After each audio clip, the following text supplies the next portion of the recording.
Памяць маёй зямлі паводле Уладзіміра Караткевіча.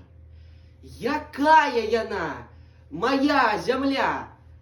Гэта ў мінулым гераічная і шматпакутная зямля. Безліч разоў грукаталі па ёй калясніцы вайны.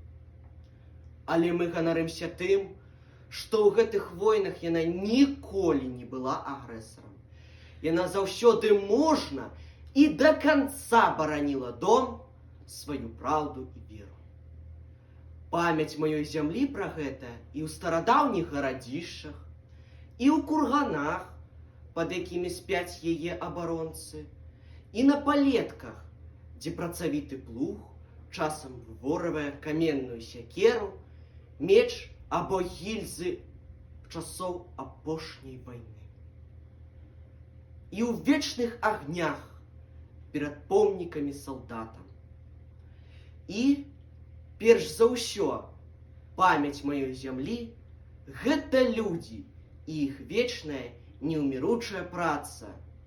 Араць палі, біць студні, расціць сады, плесці з каменю і дрэва карункі дзівосных будынкаў, спяваць песні, складаць вершы.